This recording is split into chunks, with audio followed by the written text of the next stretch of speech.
नमस्कार साथियों और प्यारे बच्चों। लास्ट वीडियो में हमने वैदिक गणित की एक महत्वपूर्ण विधि एकाधिकेन पूर्वेण विधि की सहायता से योग ज्ञात करना सीखा था। वहां पर कुछ पैटर्न हमने सीखे थे। आज के इस वीडियो में उसी विधि को जारी रखते हुए कुछ और पैटर्न के योग हम यहां पर सीखने वाले हैं। तो चलिए स्टार्ट करते हैं। आज का जो हमारा क्वेश्चन है किलोग्राम और ग्राम वाला क्वेश्चन है कि इनको किस तरह से हमें एकाधिकेन पूर्वेण विधि की सहायता से जोड़ना है। एक क्वेश्चन हम किलोग्राम और ग्राम वाला लेने वाले हैं और एक क्वेश्चन हम लेने वाले हैं किलोमीटर, मीटर और सेंटीमीटर वाला। तो चलिए किलोग्राम और ग्राम वाला क्वेश्चन, तो इसको समझने के लिए हमने क्या किया, ग्राम वाले और किलोग्राम वाले जो पोर्शन है उनको हमने स्तंभों में बांट दिया समझने के लिए।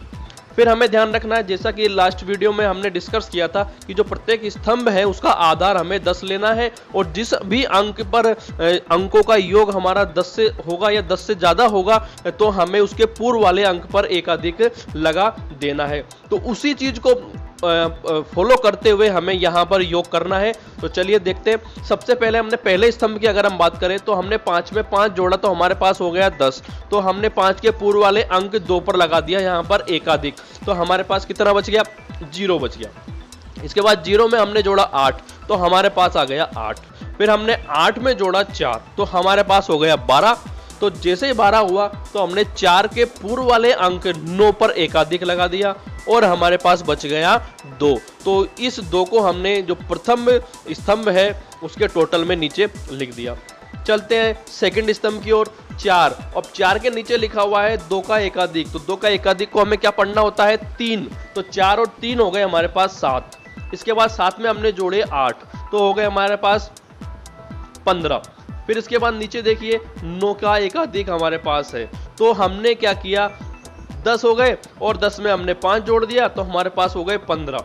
तो जैसे ही 15 हुए तो हमने 9 के पूर्व वाला अंक जो 8 है उस पर हमने लगा दिया एकाधिक और हमारे पास कितने बच गए, 5 हमारे पास बच गए। तो सेकंड स्तंभ का जो टोटल जो हमने लिख दिया उसमें 5। इसके बाद हम चलते हैं थर्ड स्तंभ की ओर। तो यहाँ पर 7 के नीचे एक का एकाधिक लिखा हुआ तो इसको हम पढ़ेंगे 2। तो 7 और 2 हो गए 9। नीचे है 8 का एकाधिक, ये भी हमारे पास 9 हो गया। तो 9 और 9 हो गए हमारे 18।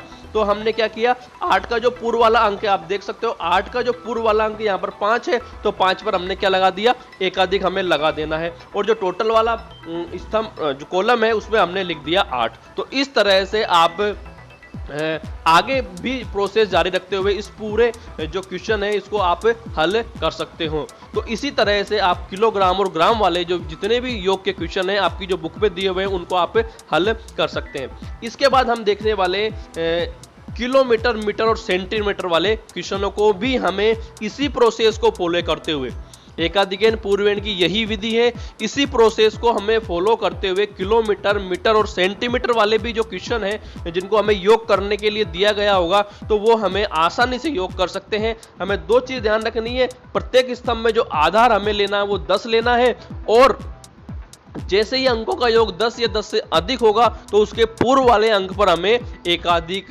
लगा देना है। तो चलिए सबसे पहले हम बात करते हैं सेंटीमीटर वाले पहले स्तंभ की। तो यहाँ पर 6 और 2 8, 8 और 5 13। तो 5 के पूर्व वाले अंक 7 पर हमने लगा दिया एकाधिक तो हमारे पास बच गए 3। 3 को हमने किस में जोड़ दिया, 8 में जोड़ दिया। तो 8 और 3 हो गए हमारे पास 11। तो जैसे 11 हुआ तो 8 के पूर्व वाले अंक 2 पर हमने एकाधिक लगा दिया तो हमारे पास कितना बच गया, 1 हमारे पास बच गया। और जो सेंटीमीटर का जो पहला कॉलम है उसमें हमने टोटल वाले में हमने लिख दिया 1। चलिए दूसरा स्तंभ भी हमें इसी प्रोसेस को फॉलो करते हुए टोटल करना है। तो 3 और 5 हो गए हमारे पास 8। 8 में हमने नीचे 7 का एकाधिक हो गया 8। तो 8 8 हो गए हमारे पास 16। तो 16 होते ही 7 के जो पूर्व वाला अंक आप देख सकते हो, पूर्व वाला अंक 7 के जो पूर्व वाला अंक मीटर में है 3 है। तो 3 पर हमने लगा दिया एकाधिक। तो हमारे पास कितने बच गए, 8 16 6 हमारे पास बच गए। फिर इसके बाद चलिए हमने क्या किया, नीचे 2 तो 2 का एकाधिक 3। तो 6 और 3 हमारे पास हो गए 9। तो नीचे हमने यहाँ लिख दिया 9 क्योंकि 9 है तो 9 को हम लिख सकते हैं। एकाधिक हमें 10 या 10 के ऊपर होने पर ही हमें एकाधिक लगाना है। तो इसी प्रोसेस को फॉलो करते हुए आप पूरे क्वेश्चन को हल कर सकते हैं। और इस तरह के क्वेश्चन आप आपकी बुक में से भी देख करके हल कर सकते हैं। इसके बावजूद भी अगर कोई समस्या हो तो कमेंट में करके आप जरूर बताइएगा। और एक और पैटर्न है वो हम नेक्स्ट क्लास में लेने वाले हैं। तो जब तक जय हिंद जय भारत।